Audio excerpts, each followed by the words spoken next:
ಇದೆಲ್ಲ ನೋಡಿ ಹಳೆ ಅವಶೇಷಗಳಿದೆ ಇನ್ನು. ಇಲ್ಲಿ ಕಾಣಿಸ್ತಾ ಅದೇ ಕಲ್ಲು ಕಟ್ಟಿದ್ದೆಲ್ಲ ನಾವು ನೋಡ್ಬೋದಲ್ವಾ. ಈ ಕೋಟೆಯಲ್ಲಿ ಕಾವಲು ಕಟ್ಟೆಗಳಿರ್ತವೆ. ಗೋಪುರ, ಕಾವಲು ಗೋಪುರ. ಕೋಟೆ ಕೊತ್ತಲ ಅಂತ ಹೇಳ್ತೇವಲ್ಲ, ಕೋಟೆ ಆವರಿಸಿದಂಥದ್ದು. ಕೊತ್ತಲ ಅಂತಂದರೆ ಅಲ್ಲೇ ಆ ಕೋಟೆಯಲ್ಲಿ ಸ್ವಲ್ಪ ಮುಂದಕ್ಕೆ ಚಾಚಿ ಬಂದಿರುವಂಥದ್ದು, ಅದು ಕಾವಲಿಗೋಸ್ಕರ ಇರೋವಂಥದ್ದು. ಕಾವಲು ಕಟ್ಟೆಗಳು ಬೇರೆ, ಅದ್ರ ಮೇಲೆ ನಿಂತ್ಕೊಂಡು ಯಾವಾಗಲೂ ಸೈನಿಕರನ್ನು ನಿಂತ್ಕೊಂಡು ವಾಚ್ ಮಾಡುವಂಥದ್ದು, ಅದನ್ನು ನಾವು ನೋಡ್ಬೋದು. ಈ ರೀತಿಯಾಗಿ ಶಿಸ್ತುಬದ್ಧವಾಗಿ ಆವಾಗಿನ ಕಾಲದಲ್ಲೇ ನಮ್ಮ ನಾಯಕರು ರೂಢಿಸ್ಕೊ ಬಂದಿದ್ರಾ? ಅಂದರೆ ಇವರಿಗೆ ಒಂದು ಮಾರ್ಗದರ್ಶನವಾಗಿ ವಿಜಯನಗರ ಸಿಕ್ಕಿಬಿಡ್ತು. ವಿಜಯನಗರದ ಒಂದು ಕನಸು ಇದೆಯಲ್ಲ, ವಿಜಯನಗರದಲ್ಲೇ ಹುಟ್ಟಿ ಬೆಳೆದಿದ್ದರಿಂದ, ವಿಜಯನಗರದ ಒಡನಾಟ ಇರೋ ಕಾರಣದಿಂದಾಗಿ ಇವರಿಗೆ ಒಂದು ಆ ಕನಸು, ಆ ಒಂದು ರೀತಿಯ ಒಂದು ಇಲ್ಲಿಯ ವಸ್ತುಗಳನ್ನು ಬಳಸ್ಕೊಂಡು ಅಲ್ಲಿಯ ರಚನೆ ಮಾಡಲಿಕ್ಕೆ ಹೋದಂಥವರು ಈ ಕೆಳದಿ ಅರಸರು. 120 ವರ್ಷ ರಾಜಧಾನಿಯಾಗಿ ಆಳಿದಂತಹ ಒಂದು ಕೋಟೆ ಇವತ್ತು ನೋಡಿ ಹೇಗೆ ಯಾವ ಇಲ್ಲಿ ನೋಡಿ, ಇಲ್ಲಿ ಒಂದು ಮಹಾದ್ವಾರ, ಇಲ್ಲಿ ಎಂಟ್ರೆನ್ಸ್ ಇರುವಂತಹದ್ದನ್ನು ನಾವು ಇಲ್ಲಿ ಕಾಣ್ಬೋದು. ಇದೆಯಲ್ಲ, ಇದು ಸಣ್ಣ ಪುಟ್ಟದಲ್ಲ, ಇದು ಅಂತ ಕಲ್ಲು.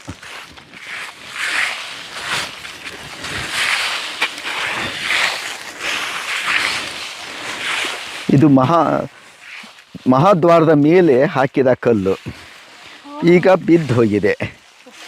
ನೀವು ನೋಡಿದಾಗ್ಲಿಂದ ಹೀಗೆ ಇದೆಯಾ ಸರ್? ಹೀಗೆ ಇದೆ.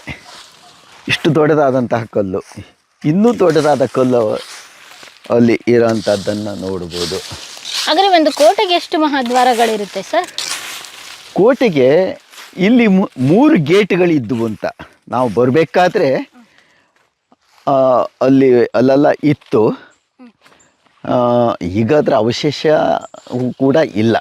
ಆ ರೀತಿ ಅಲ್ಲಲ್ಲಿ ಬಿದ್ದಿದೆ, ಕಲ್ಲೆಲ್ಲ ಬಿದ್ದಿದೆ ಬಿಟ್ಟರೆ ಆ ಕೋಟೆಯ ಹಿಂದೆ ಇದ್ದಂತಹ ಬಾಗಿಲುಗಳೆಲ್ಲ ಈಗ ಇಲ್ಲ.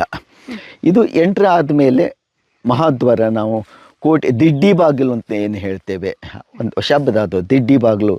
ಆ ದಿಡ್ಡಿ ಬಾಗಿಲು ಇದು ಹಾಕಿಬಿಟ್ರೆ ಒಳಗಡೆ ಪ್ರವೇಶ ಮಾಡಲಿಕ್ಕೆ ಆಗೋದಿಲ್ಲ.